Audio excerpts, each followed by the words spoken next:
Hi, everybody. It's your host, K Did, coming back to you one more time. Guys, thank you for listening to podcasts thus far. I have some, stuff to get in the way. So we have our panel on this Thursday. I want to say the 11th at 12:30 to I think 1:30. Lourdes, you could correct me there. I feel like my brain is jumbled right now. But we do have a panel. The information will be down below. So if I got the time wrong, I'm sorry. The links will be down below. Guys, also, if you want to follow us on Twitter, you want to follow us on Facebook, if you want to follow us on Instagram, we are on all these platforms, even YouTube. We made a new YouTube channel, I want to say a couple months ago. We have a small amount of subscriber counts, guys. So if you, no matter what platform you are on Apple, on different things where you're listening to us on right now, if you want to go on YouTube, yes, we have some of the old podcasts on there, but we'll be doing some updates when we go out to different events and things like that. If you want to follow along with us and see our journey on how we're helping the homeless community, you definitely can. We have so many different guests today, guys. We have 3 to be exact. So just sit back, relax, and enjoy yourself. So today, if you don't know, guys, I do a lot of different things in the realm of homelessness and homeless families and street homelessness and all these things. And one of the organizations that I work with was NYU. It's a college in New York City, but they have different majors and things like that. And I work with the Housing Lab, which is basically taking health and housing and putting it together and realizing that they do coincide with each other and how they affect each other. So today I was doing actually not internship. I think more of them is more internship. I'm more as a consultant this summer with the program. And we have 2 of the students on. We also have a fellow from Family Homelessness Coalition. As you might know, that the coalition is the people who are funding this podcast. They don't censor me, but they do fund everything that goes into the podcast. So we have a fellow from there. So guys, you can introduce yourself right now and tell us more about yourself. Sure thing. So thanks again for having us on. Super excited to be here. So I guess I'm one of the summer interns, summer scholars here, and then the other one will introduce himself in just a second. But just to introduce like what we're part of this summer. So we're part of the Health by Housing Lab. It's a lab at NYU, and just to kind of read a brief blurb that they have on their website. The lab aims to advance health and health equity by contributing towards a future in which all people have safe, stable, and affordable housing. So really understanding, how housing, homelessness affect health and vice versa. And so how can we, give that to everybody and make it affordable, stable, and safe? So that's kind of what the lab does. Myself, my name is Corey. I'm a first-year medical student, just finished my first year. I actually do my medical education at Hofstra in Long Island. And I'm here at NYU for the summer to kind of learn from the people at this lab, take part in different activities like this podcast, and kind of learn as much as I can. So thanks again for having me, and that's me, and I'll pass it along to the next summer scholar. Thanks, Corey. Yeah, I'm Gabe. Also, just finished my first year of medical school at NYU. Working in the same position as Corey as a summer scholar with the Health by Housing Lab, and the 2 of us have been working with Khadijah throughout the summer. I want to also thank Khadijah for having us here. Very excited to learn a lot from this and also hopefully contribute to raising some more awareness about these issues. Thanks, guys. It was nice working with you guys too. I think how they put the NYU thing together for Health by Housing, I think it's a good idea that they've done that. So we're gonna go to our fellow and our person for this week. Her name is Lourdes. She does work with me with the Family Homelessness Coalition. She's one of the fellows here. I'm happy to have her on board and tell us more about her homeless journey. As you might know, the Family Homelessness Coalition is to deal with families. So that's going to be our main thing right now. So Lourdes, tell me a little bit about how you end up homeless in the shelter in New York City. First of all, hi everyone. Secondly, just to give you a correction from something that you said earlier, it's on the 11th, and it's from 11 to 12:30. The podcast that we have, the panel. It all started in 2000. I believe 13 or 14, I believe. It all started with me not being overaged and getting kicked out of my house. I've been from place to place. I didn't know anything about this whole system, the shelter system, getting HRA, or what most people know is as welfare. Um, but I ended up going to, living from house to house after I got kicked out of my mother's house. Um, so it was a little difficult. I did go to school. End up getting a diploma for J College of Business. Um, but after all that finished, it was like it was hard because I got kicked out again. So the person I was living with, she decided to tell me, look, you could go to the welfare office. I am so sorry about that. I'm going to the welfare office and getting help from them and see if they could put me in the shelter system or whatever it was, which that really didn't work out. So then I ended up moving to Staten Island with a friend of mine, and things didn't get any better. I ended up having my son there, and it was very difficult. Then I tried to, get myself together, which didn't work out a lot. But however, um, I ended up meeting my mom at one of my family members' house, and she was really the one who said, "Look, go to PATH.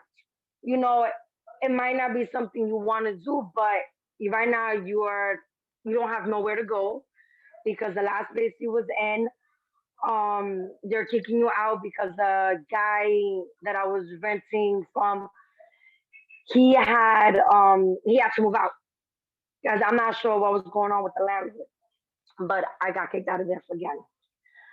So I was in PATH at this time. This was in 2015, like in September sometime. But my son at the time, he was going to daycare, which I had no problems with him then. Um, so things got worse. So I ended up going into PATH. Didn't have a job. Um, I was stuck in the middle of what am I gonna do now? So, but I ended up going into PATH, ended up putting my pride down, obviously, because I feel like I had too much pride to say, what? I'm not going to this place. But I did it anyway, for my son. What else? Let me see. It was So difficult. before you go on, Lourdes, how was Yeah. like when you went to PATH, how did you feel? Do you remember the feelings you felt when you walked in and saw what you see? Or was it just like you had to walk in somewhere, you gotta do it for your son, and I gotta do what I gotta do? How was that experience for you? Um, Honestly speaking, it was bad. Like just seen a lot of people in there in PATH. I was like, oh my God, like, is this really happening? Like, I've never seen so many people besides the HRA office to be so packed. Like, I felt like in one way or another, at one point before I even walked in through the doors, I'm like, am I gonna be the only one in this place? Coming into this place, and that's I would be the only one in there. But when I went in and I looked at all these people that was in there, I'm like, wow, I guess I'm not the only one. In a way, I felt like a big weight off my shoulders. It might sound weird, but I felt like, okay, I'm not the only one who's trying to get help. And being with my son, who at the time showed signs of having some type of behavior issues, but at the time I didn't know. You know, it was difficult. It was really difficult. That's interesting. You took it way different than I am. I think because probably more positive than I am. Um, I took it like, even though it was packed, was like doom and gloom. How did I get to this point? And I was just like, the mindset you came in with, it changed, but my mindset stayed throughout the whole process. And at one shelter, I actually cried because it was horrible. Um, but it's just so interesting how you felt. I guess you say more not alone. I felt lonely because I was like, I'm the only person. Everybody was around me. I was alone, but you felt like I'm not the only person in this problem. I'm not the only person in this predicament. So it put you more at Don't get me ease. twisted. Yeah. Don't get it twisted. I felt the same way, but in a way that okay, I felt lonely with it, like lonely and depressed within. I didn't show nobody, you know, but it was difficult. It was difficult, especially when I ended up getting into the actual shelter itself. It's just a room by myself with my son. You Right. know, that's when everything hits you. You know, and I don't let this happy go jolly outside person, you know, tell you any otherwise. I cried. I literally sat there, held my son a couple of times, and just cried. Because I even asked myself, how the heck did I get myself in this position? You know, but I had to keep a positive mindset. I didn't want my son to look at me and ask me, Mommy, what's wrong with you? You know, so it was difficult. It was really difficult. You know, um, I didn't even last there, not even the 10 days, because they give you like a 10-day period to so they could see if you qualify, if you're eligible for it.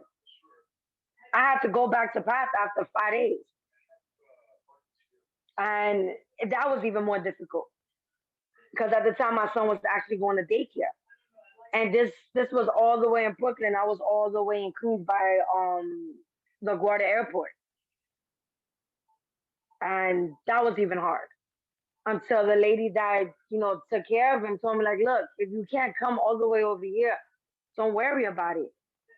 She understood my situation, which that was a good thing.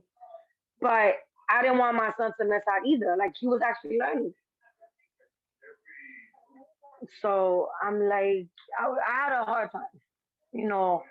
Then I ended up going that same year.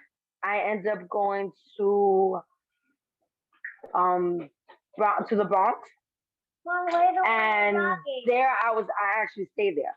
I actually stayed there for about almost 3 years, from 2013 all the way to 2018, and it was hard too. I lost a lot of weight within the whole transitioning from being one place to another. Then that's when my son showed more signs of him being having issues, behavior issues, end up finding out that he had ADHD. Um, he had compulsive disorder to go with it. So it was a lot. And obviously, I didn't want to believe it. I didn't want to think my child was difficult. I thought that my child was going to be a kid, was being a kid. I have a question for the medical students. Because I would think that you probably do this in school. I'm not really sure. Are you born with ADHD, or is it something that you develop over time? Is that something just like, they put a lot of kids in it, and it's like, I feel like they put mostly a lot of pressure on boys with this more than girls, but they say they find out about this stuff with the girls later in life. They say they don't diagnose it as much in girls until more adulthood, it seems like. But are we born with that kind of thing or ability, or is it just like something in our surroundings or something happens to us while people or kids or anybody has ADHD? Corey? That's a great question. To be honest, I'm not positive here, so I don't want to, put forward some wrong information.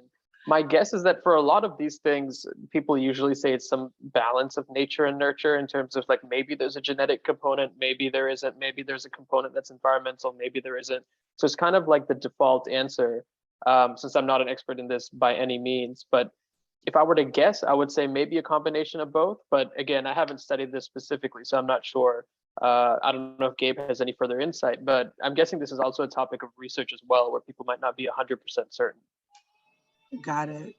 Yeah, similarly, I'm not completely certain, and Corey and I have only done 1 year of medical school so far, but my understanding of it is that there's a lot that still actually isn't clear about how ADHD works. And I think that currently we tend to think that there's probably some kind of genetic predisposition, and there's probably some kind of environmental component too. It seems to be that ADHD may run in families, but also may appear in somebody without any history of ADHD in their family. So I think it's some sort of combination, like Corey was saying, of being born with it or some environmental trigger that may bring it on. But again, I'm not an expert on this topic. Got it. So Lourdes, you said that you were losing weight and you was also depressed. Did people in the shelter see this was happening to you and try to help, or they just kind of left you to your own devices and they didn't really care as much on what to do with you?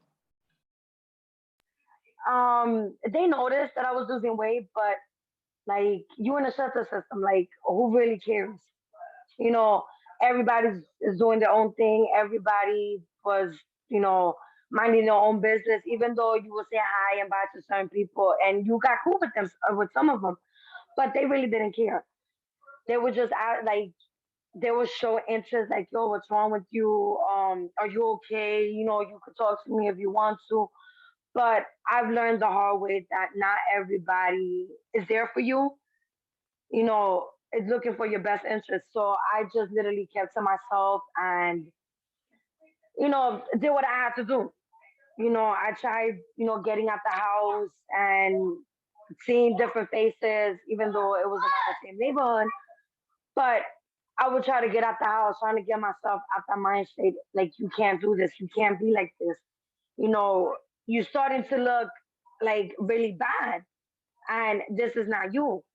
So I had to literally talk myself out of it. You know, not only for my sake, but for my child's sake.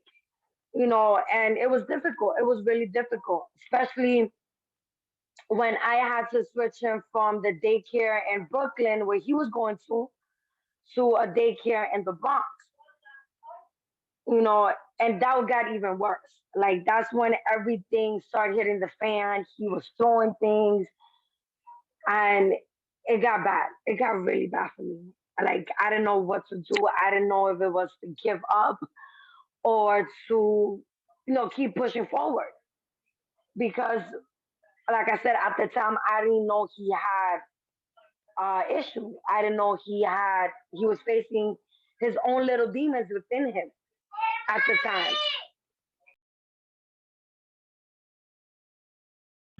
Got it. I truly understand. I understand. And it's kind of crazy that they'll say they want to help, but they really not there to help. You know what I'm saying? I feel like they should have more medical personnel who understands how the mind actually works to help people in the shelter. Um, did you try to get outside help since the people in the shelter weren't helping you, like talking to somebody, a therapist or something like that? No, I didn't. I refused. They even when I found out that my son I did an early intervention while he was in school, and they even asked me, "Do you need help?" I was like, "No." I denied it. I didn't want to, you know, be one of those people to say, "Look, you need help." I didn't want to do that. I just kept to myself. I did it myself. I finally got out of it myself, but it was something that I chose not to. I'm not a person to speak about myself, you know, to tell everybody my business. I try to keep it to myself, especially if I don't know you or know them in particular. I say, no, I'm fine, and just keep it pushing. So I didn't want to help. I dealt with it by myself. So thinking back, rolling back about the first day you walked into the first shelter that you entered into, how did it feel? How did they greet you? How was the intake process? And how was it first stepping into your room? I know it's a lot of questions, sorry. No, it's good, it's good. Like when I first walked into the facility, it was like a hotel. It was like a hotel setting. Like, you got concierge people, um, and they greeted you. They were really friendly. I don't remember me doing intake process at the facility, but like somewhere in, like in a few days that I was there, they did do the intake. I'm not sure. It was like the next day I went in. Um, but it was like the room was like really tiny. You know, I mean, it was good for me and my son, but it was like small and it was like real depressing. It's just the going into the room and just say, "Oh my God, here's where I'm going to be for God knows how long." It was just stressful, depressing, and like it was hard for me because my son got used to being in this environment where he had other kids to play with, and I'm here in this complete different world that I never knew could ever happen to me, and I didn't know how to interact with other people, so it was difficult. Hey guys, we are at the end of the podcast. Thank you for listening this far to part 1 of her story. And come in for part 2 and 3. This one will be a 3-parter like the ones we have done before. I hope you enjoy and follow us on all the social media platforms. We should have the resource packet down below of this video. And if you know anybody who needs the information, please pass it along. If you are a person who also have lived experience, or a person who has resources that would like to help people, please email us or DM us, and we'd love to talk to you and have you on our podcast. Thank you, and see you next time.